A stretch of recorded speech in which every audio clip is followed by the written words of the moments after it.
Rata-rata kalau problem di paru itu batuk, TBC, bronkitis, asma, bahkan sampai tumor pun, kanker, gejala awalnya pasti biasanya batuk.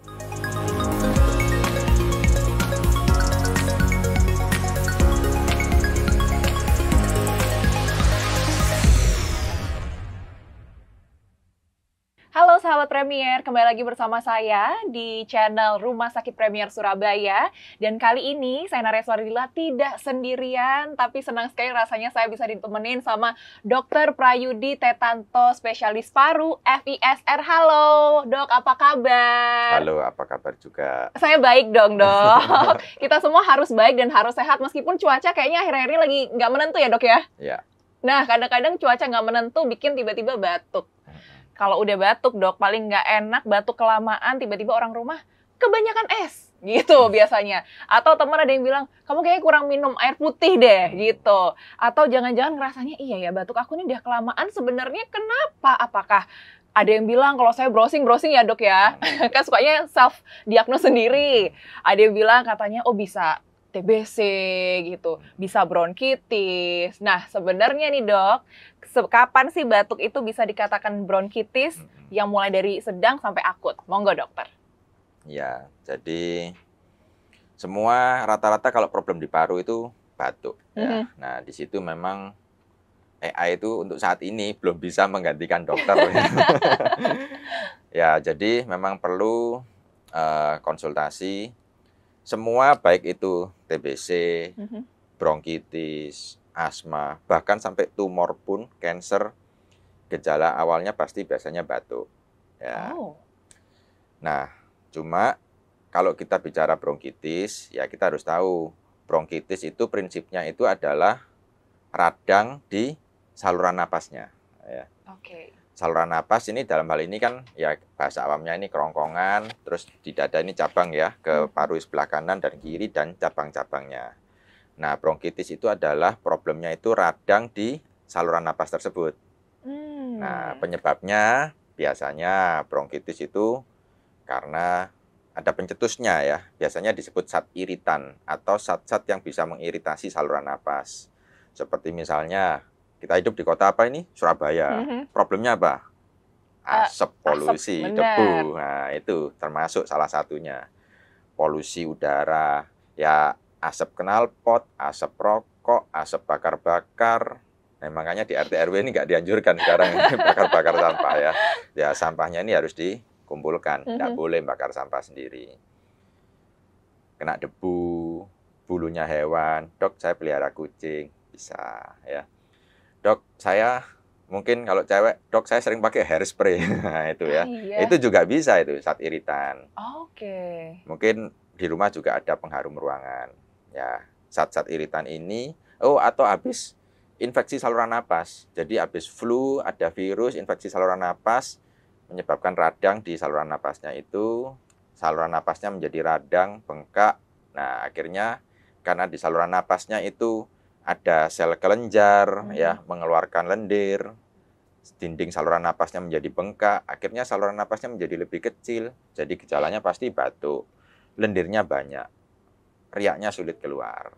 Nah, itu yang memicu gejala-gejala, ceritanya seperti itu. Oke, tapi untuk gejala pastinya yang paling apa ya dok ya, paling kelihatan dari bronkitis ini sendiri apa sih dok? Biasanya seperti yang saya cerita tadi, karena saluran napasnya itu radang, bengkak, pasti saluran napasnya yang diameternya itu kecil, makin kecil lagi. Dan kalau ada bengkak, kelenjarnya itu makin banyak mengeluarkan lendir. Jadi pasti gejalanya batuk. Lendirnya muncul dahak ya, atau lendir, riak kalau bahasa Jawanya ya. Entah itu warnanya putih, bisa warnanya kuning. Terkadang kalau dahaknya banyak, sampai memicu sesak napas atau napasnya bunyi, ngik-ngik.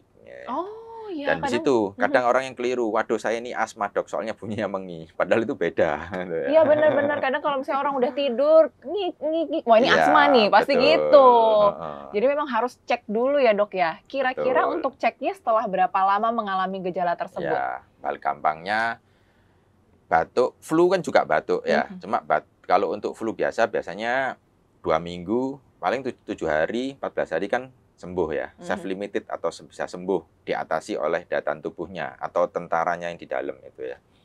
Tapi kalau bronkitis biasanya kalau kita anggap batuk 2 minggu tidak mereda, misalnya sudah beli obat over the counter, jadi ke apotek beli obat untuk meredakan batuk, nah, kok tetap nggak mereda. Nah itu harus lebih aware. Jangan, kan biasanya, oh biasa kok, wis biasa iki dok, saya kena debu, saya biasanya ngerokok, batuk ya seperti itu. Tapi intinya kalau 2 minggu tidak mereda, apalagi kalau makin intens ya frekuensinya, makin ngekel, dan ada gejala ikutannya ya, sebaiknya mulai dievaluasi lebih dalam, konsultasi sama dokter, kalau perlu di ronsen, apa juga riaknya perlu diperiksa. Oh, Seperti oke. itu. Tapi kan maksudnya kalau orang dewasa gampang lah ya dok dilihatnya. Kita lihat, oh kayak aku batuk udah 1 minggu 2 minggu lebih dengan Ya. gejala-gejala tersebut. Tapi yang jadi pertanyaan adalah untuk Kalau anak-anak. anak-anak ya. Nah, anak-anak nih kita lihatnya dari apa? Kemudian juga yang membedakan dengan dewasa apa? Karena anak-anak nih apalagi yang udah sekolah nih dok, kadang-kadang pingpong sama teman-temannya di Betul. sekolah. Nah, itu lebih baik seperti apa dok? Ya. Enaknya memang kalau dewasa kan kita bisa tanya ya, bisa menginterogasi atau anamnesis secara lebih detail. Batuknya waktu apa, pencetusnya apa. Ya kalau memang anak-anak, kalau memang balita memang akan sulit ya. Jadi perlu penunjang ya. Jadi ada tes-tes tambahan, apakah perlu seperti penunjang dengan pemeriksaan ronsen dada atau fototorak ya. Dahaknya kalau memang memungkinkan dites ya. Apalagi kalau memang diperlukan bisa ditunjang sama pemeriksaan laboratorium, tes darah, seperti itu. Oke, jadi untuk anak-anak memang harus lebih concern lagi ya dok ya, karena Betul. mungkin mereka juga nggak bisa ngerasain yang mereka tahu cuman Betul. batuk gitu. Betul. Kalau orang dewasa bisa kayak, oh saya sesek dok, saya begini-begini. Betul. Apakah untuk orang dewasa juga diperlukan untuk tes-tes seperti itu juga atau seperti apa dok? Ya, betul. Jadi kalau memang termasuk bronkitis ya, kalau misalnya batuknya itu tidak mereda, tadi saya infokan ada kemungkinan penyakit lain yang gejalanya sama, seperti misalnya TBC atau infeksi paru, misalnya pneumonia. Nah itu paling gampang memang dari ronsen ya, itu untuk membedakan di parunya ada bercaknya enggak, ada benjolannya atau enggak itu. Nah, kalau misalnya nih dok, amit-amit ya, sudah ada yang kena bronkitis, tapi tidak disembuhkan gitu, sampai mungkin sebulan, nggak tahu karena cuman batuk aja, ntar juga sembuh-sembuh sendiri, atau 2 bulan batuk terus, akibatnya bisa apa sih dok sebenarnya?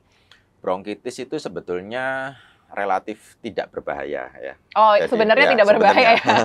Good news-nya itu ya. Oke. Sebenarnya bronkitis itu relatif tidak bahaya, dan karena pemicunya biasanya karena zat-zat yang iritan, biasanya juga relatif tidak menular. Nah, saya kok batuk terus, tapi teman sebelahnya kok ya nggak ikutan batuk ya, padahal tiap hari ketemu. Nah, ya di situ ternyata memang bronkitis itu biasanya tidak mengancam nyawa, cuma nggak enak ya, batuk terus, ngekel, perutnya ini ototnya kan juga ketarik ya, jadi sampai kram. garam. Nah. Ya. Jadi gangguan-gangguan ikutannya karena batuk ini mulai dari problem yang di area perut, kesulitan untuk konsentrasi, gangguan kerja, atau bahkan malu munculnya malam, gangguan tidur. Nah ini pagi bangun pasti nggak nyaman ini ya, pagi-pagi kerja ini emosinya. Iya benar. Nah emosi, konsentrasinya pasti berkurang semua ya. Jadi ya idealnya dikontrol. Jadi istilahnya kalau bronkitis itu ya nomor 1 identifikasi dulu penyebabnya ini apa itu ya. Nah tapi kalau misalnya nih kayak sahabat Premier udah lagi nonton kita nih, terus takut-takut mungkin kayak batuk dikit ini bronkitis, batuk dikit ini bronkitis, itu apakah memang harus diwaspadai juga atau lebih santai juga dok ke depannya, atau mungkin ada nggak pertolongan pertama di rumah ketika seseorang itu terkena bronkitis? Ya, jadi kalau bronkitis paling sering kan gejalanya batuk ya. Jadi kalau batuknya ringan bisa sih beli obat over the counter ya. Seperti misalnya kan ada obat beli di apotek itu yang isinya dextromethorphan, ambroxol, intinya untuk mengencerkan dahak, untuk menekan simptom batuk itu masih bisa. Apalagi kalau misalnya ada sesek, ya tenang, jangan panik. Kalau di rumah punya oksigen, boleh itu dipakai untuk sementara.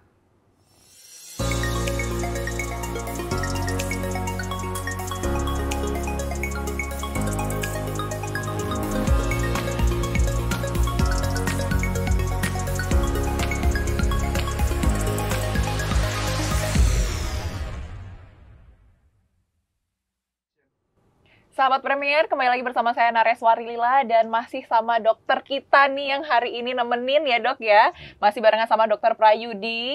Nah tadi kita sebelumnya udah nanyain atau ngobrolnya soal bronkitis, yang memang pertolongan pertama di rumah itu harusnya seperti apa. Mulai dari obat-obatan dulu dok. Ya. Nah kira-kira berapa lama, 2 minggu dokter cukup untuk pengkonsumsian obat tersebut langsung harus dibawa ke dokter Ya. atau seperti apa?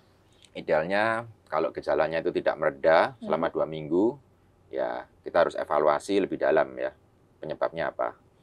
Idealnya kontrol ke dokter, konsultasi dokter paru, nanti dokter paru akan mengarahkan. Kalau memang perlu pemeriksaan lain untuk evaluasi lebih dalam, apa saja ya. Jadi biar nggak melenceng jauh-jauh ya. Jadi cost-nya juga lebih efisien. Nah, tapi kalau misalnya kayak obat-obat tradisional gitu, karena gimana-gimana kan Indonesia tuh masih ada aja yang percaya obat tradisional. Mulai dari mengonsumsi kencur mungkin dok, kemudian pakai bawang putih dok, Iya. kadang untuk anak-anak bayi juga air dikasih minyak kayu putih, diuapin juga, itu menurut dokter seperti apa? Iya. Seperti tanaman tradisional ya, seperti jahe, kencur, bawang putih, temulawak, itu bagus ya, karena prinsipnya itu adalah antioksidan ya. Ada penelitiannya juga bahwa itu juga mengandung zat-zat seperti anti alergi. Itu boleh-boleh saja diminum ya. Asalkan bisa untuk pengolahannya itu bisa, monggo silahkan. Tapi kalau misalnya untuk yang minyak kayu putih dipanaskan, dihirup uapnya, itu juga bisa dikategorikan sebagai zat iritan karena baunya juga termasuk menyengat ya. Sensitif ya dok ya? Betul. Jadi dan apalagi memang kita ini dilarikan berbeda-beda.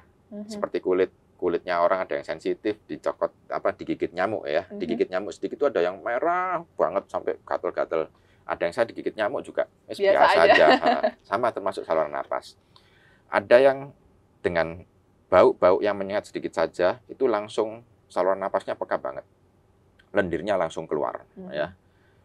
Dan yang nggak enaknya lagi kalau lendir saja nggak apa-apa, paling batuk dikeluarkan. Tapi kalau responnya itu adalah saluran napasnya itu spastik atau mengecil jadinya ya. Nah, akhirnya diameternya itu kan makin kecil. Nah, sesak jadinya, mengi nanti, ngik-ngik gitu. Jadi pengobatan bronkitis dengan bau-bauan ya, inhalasi ya, sebaiknya hindari yang menyengat baunya. Dikhawatirkan gejalanya bertambah berat, sesek, saturasinya turun, wah nanti pengobatannya makin panjang. Kalau misalnya ada yang tradisional seperti digurah atau apa itu dok gimana? Kita samakan asumsi dulu, digurah itu seperti gimana? Yang pengeluaran lendir yang dimasukin cairan atau apa? Jadi dari hidungnya itu dimasukin cairan seperti larutan garam gitu ya. Sebenarnya beda. Bronkitis itu kan problemnya itu di saluran napas bawah ya. Ini kalau ada pita suara dari mulut, pita suara ini kan kerongkongan. Nah, kerongkongan ke bawah ini tidak boleh kemasukan air, gitu ya. Yang harus tahu. Kalau kita berenang kemasukan air pasti batuk-batuk, tersedak itu ya. Sama juga kalau kemasukan minum kita tersedak, batuk-batuk. Jadi area saluran napas bawah itu tidak bisa dimasukin air. Kalau untuk bilas hidung itu untuk tujuan yang berbeda. Kalau problemnya itu problem hidung, sinusitis, ingusnya kental nggak bisa keluar, itu masih ada tempat. Jadi dengan obat semprot hidung atau dengan larutan air garam dicuci terus dikeluarkan, itu masih bisa. Tapi kalau untuk problem bronkitis, jawabannya tidak bisa. Oke dok. Tapi bisa kambuh-kambuhan nggak sih bronkitis dok? Iya, jadi prinsipnya bronkitis itu dikontrol, bukan sembuh ya. Ini yang nggak enak ini. Sama seperti kencing manis. Kencing manis apakah bisa sembuh? Enggak. Kencing manis itu dikontrol. Ya, jadi kencing manis itu dikontrol dengan pola makan, kalau perlu dengan obat-obatan. Kan nomor 1 pola makan. Kalau minum boba tiap hari, ya pasti gulanya ikut naik. Betul. Sama bronkitis, tadi kan saya sebutkan pemicu utamanya ini kan tadi sebab-sebab yang saya sebutkan tadi ya, seperti zat iritan, debu, bau-bau yang menyengat, infeksi saluran napas, itu. Nah, prinsipnya nomor 1, pencetusnya dulu yang sebisa mungkin dihindari. Mhm. Yang nomor 2, baru obat-obatan itu sifatnya membantu. Bukan terbalik ya, obat dulu, itu bukan. Pencetusnya dulu, baru obat ini bantu untuk mengontrol. Oke. Itu prinsipnya. Selama pencetusnya itu tidak bisa dieliminasi, maka jawabannya ada potensi ya gejalanya bisa berulang. Kebanyakan misalnya ya, dok, saya pelihara kucing. Kucing saya 10, dok. Waduh, ternak itu namanya. Nah, itu banyak itu ya.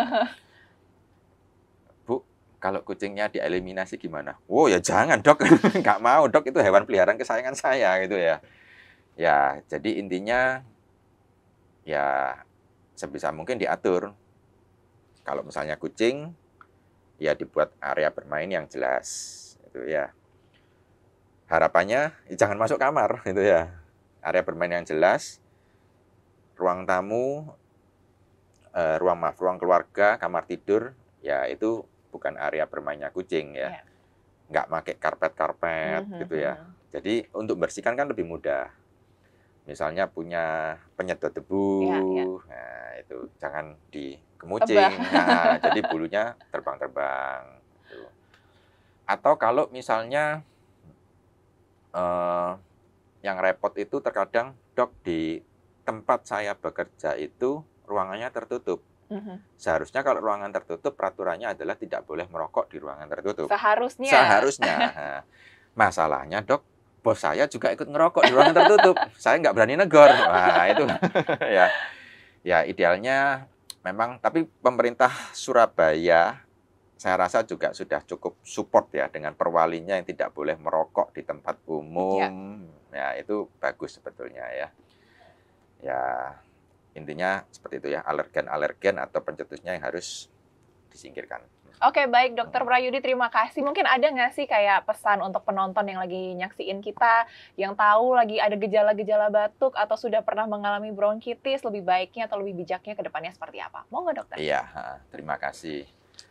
Jadi sahabat Premier, kalau misalnya ada keluhan batuk, ada gejala saluran napas yang tidak kunjung mereda, apalagi kalau sudah lebih dari 2 minggu, jangan ragu-ragu konsultasi dengan dokter spesialis paru. Nanti dokter spesialis paru akan mengarahkan pemeriksaan apa yang dibutuhkan, jadi agar tidak melenceng terlalu jauh, sehingga bisa cost efisien, dan early deteksi dari problem yang kita punya itu pasti akan memudahkan untuk penanganan selanjutnya. Demikian, terima kasih. Terima kasih banyak Dokter Prayudi, terima kasih untuk waktunya. Dan juga untuk sahabat Premier, terima kasih juga yang sudah menyaksikan channel kita yang satu ini. Jangan lupa like, comment, and subscribe, dan share sebanyak-banyaknya ke teman-teman, ke keluarga, grup WhatsApp keluarga mungkin. Sampai jumpa di episode lainnya. Bye!